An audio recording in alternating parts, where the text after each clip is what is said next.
Welcome to The Critical Lens. It's our very first episode, and we're going to be taking a deep dive into a phenomenon that's really reshaping global politics, populism.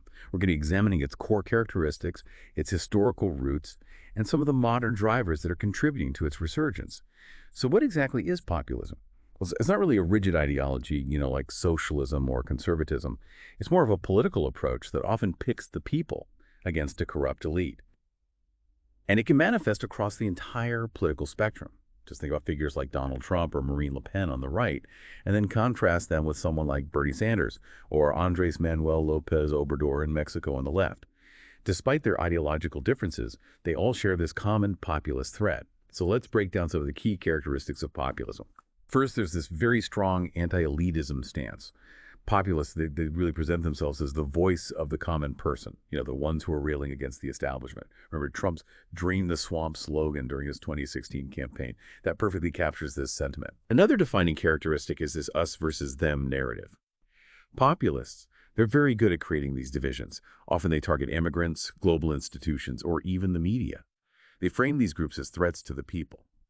A great example is the Brexit campaign, which really successfully leveraged concerns about immigration and the perceived overreach of the European Union. They tapped into this sense of national identity, this idea of us against an external other. Populism often relies on charismatic leadership as well. These movements, they frequently coalesce around these strong, captivating figures who claim to have a direct line of communication with the people. Yeah. Think about leaders like Jair Bolsonaro in Brazil or Viktor Orban in Hungary. They've both cultivated these very fervent personal followings, often bypassing traditional political party structures. And then there's the tendency for populism to offer these simplistic solutions to address really complex societal issues. This really resonates with people who are frustrated by the perceived failures of mainstream politics. So you have these promises of building walls to stop immigration, or immediately redistributing wealth. And while these proposals might sound appealing to some, they often overlook the complexities of the problems they're trying to solve. Now, while populism might seem like a very modern phenomenon, its roots actually run pretty deep. If we go back to the 1890s in the United States, we see the emergence of the People's Party. This was a populist movement that championed the needs of farmers and laborers. They felt marginalized by industrialization and the rise of monopolies. So this is a really good example of how this struggle against perceived elite control isn't a new thing at all. Fast forward to Europe's interwar period in the 1920s and 1930s, we see another surge in populism. This time, figures like Benito Mussolini in Italy and Adolf Hitler in Germany exploited the economic despair and cultural anxieties that followed the First World War. They rose to power by channeling populist rhetoric. And of course, we know this ultimately culminated in the rise of fascist and nationalist regimes. And populism's reach extended beyond the West as well. After the Second World War, as nations across Asia, Africa, and Latin America gained independence from colonial rule, we saw the emergence of populist leaders there too. Juan Perón in Argentina is a really good example.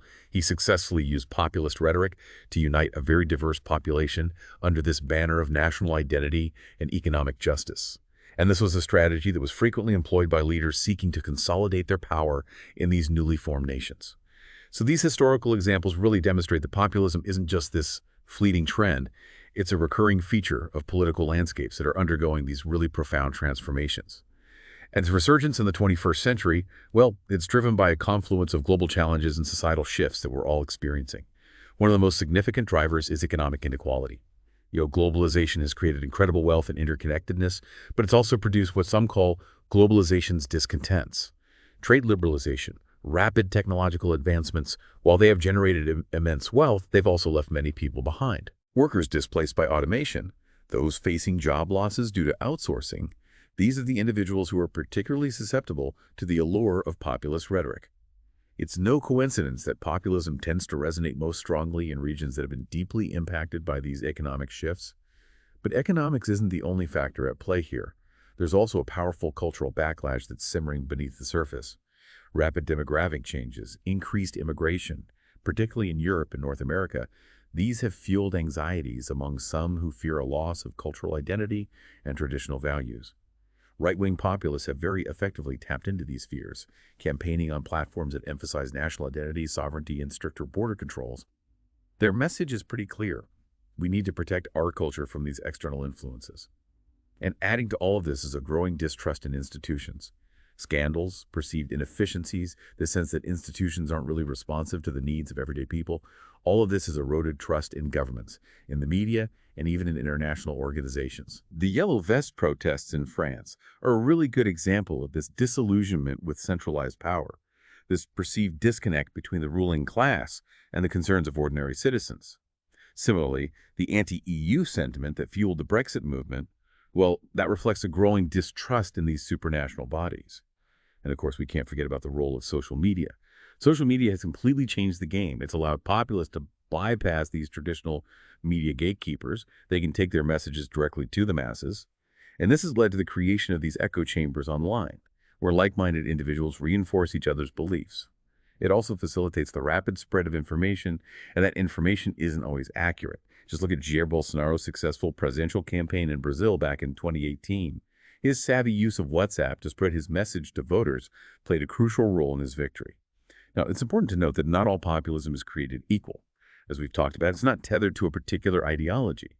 It manifests across the political spectrum, with varying priorities and approaches. On the right, there's an emphasis on nationalism, often coupled with those anti-immigration policies and protectionist economic measures. Those are aimed at shielding domestic industries from global competition. Trump's America First agenda is a perfect example of this. He sought to restrict immigration and renegotiate trade deals. Similarly, Marine Le Pen's National Rally Party in France has gained traction with its very staunch anti-EU and anti-immigration stance. Left-wing populism, on the other hand, tends to focus more on wealth redistribution, social justice, and challenging corporate power. You think of Bernie Sanders in the United States calling for Medicare for all, or Syriza, the left-wing party in Greece that rose to prominence during the European debt crisis, rejecting austerity measures. Populism in all its forms, it's a force to be reckoned with.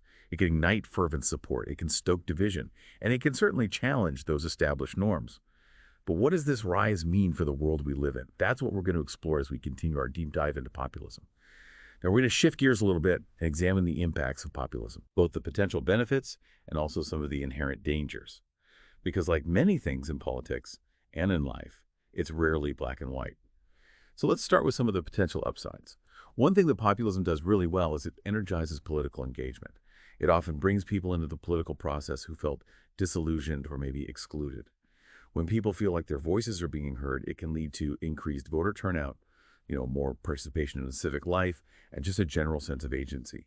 And that can be a very powerful force for change. Populism can also challenge the status quo. By highlighting the perceived failures of existing institutions, it forces us to reassess those systems and those power structures. It pushes for greater accountability, greater responsiveness. And this disruption, while sometimes it can be uncomfortable, can actually act as a catalyst for reform that ultimately benefits a broader segment of society. But of course, there are downsides to populism as well, and some of these can be really quite concerning. Perhaps the most worrying consequence is this tendency to exacerbate social and political polarization. That us versus them narrative, it's inherent to populism, and it can really deepen those existing divides and create this climate of distrust and animosity between groups. This can make constructive dialogue and compromise practically impossible, and it can lead to political instability and sometimes even violence. Think about the sharp partisan divisions we saw in the U.S. during Trump's presidency. That's a prime example of how populist rhetoric can really fuel those societal fractures. And the dangers extend beyond polarization. Populist leaders, they often believe they alone represent the people. And this can lead them to undermine democratic norms and institutions. Look at Hungary under Viktor Orban. He systematically eroded press freedom, judicial independence, checks and balances on his own power. And this chipping away at democratic guardrails, well, it's a warning sign. It shows us that if left unchecked, populism can really threaten the foundations of democratic governance. And then there's the issue of governance itself. Populists have this penchant for simplistic solutions, but complex problems rarely lend themselves to those quick fixes. And this can result in ineffective, sometimes even harmful policies. So where do we go from here?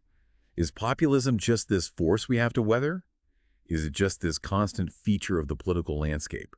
Or can we actually find a way to harness its potential for positive change while mitigating those more destructive aspects? That's exactly what we're going to try to figure out as we continue our deep dive. Populism is complicated. It can empower those marginalized voices, it can challenge the status quo, but it also carries the potential for division, for erosion of democratic norms, for ineffective governance. Understanding these complexities is crucial for navigating this new world. In our final segment, we're going to look at some potential paths forward. How can we harness the constructive aspects of populism while mitigating the negative ones? Stay tuned. So the big question is, where does populism go from here? Is it just a fleeting trend? Or is it something more enduring, something baked into our political systems now? Well, the answer, like populism itself, is complicated. But one thing is pretty clear. It's not going away anytime soon. It's this powerful expression of, well, the anxieties and the aspirations that we're seeing in our world today, a world that's increasingly globalized and interconnected. And to really understand where populism is headed, we have to grapple with the forces that have fueled its rise in the first place. And one of the biggest, arguably the most important, is economic inequality. If globalization is going to work for everyone, not just a select few, we need policies that promote a more, well, equitable distribution of wealth, right? Investing in education, job training, programs that equip workers with the skills they need in this rapidly changing economy.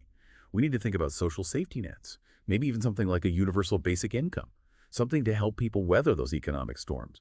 And we definitely need to make sure that our tax systems are fair, that the people who benefit the most from globalization, well, that they contribute their fair share.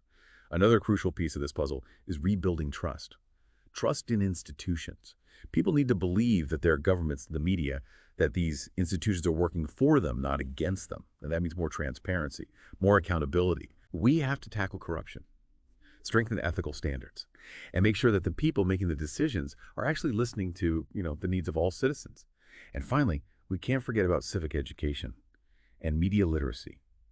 In this age of information overload, where misinformation spreads like wildfire, it's more important than ever to, be able to think critically, to separate fact from fiction, to evaluate different perspectives, and to have those difficult conversations, even when we disagree.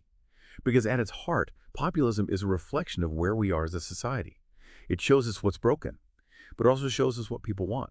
It highlights the need for systems that are more inclusive, more responsive, more equitable. And while the impacts of populism, they can be divisive, even dangerous at times, it also offers us an opportunity, a chance to rethink and reform our institutions, to try to bridge those divides, and to create a world where everyone feels heard, represented, and empowered. And that's what we need to focus on. Understanding populism isn't just an intellectual exercise, it's about figuring out how to build a better future. A future that's more just, more equitable, and honestly, more truly representative of the people. So on that note, this wraps up our deep dive into populism. I encourage you to keep exploring this topic, keep asking those critical questions, and until next time, stay engaged and stay informed.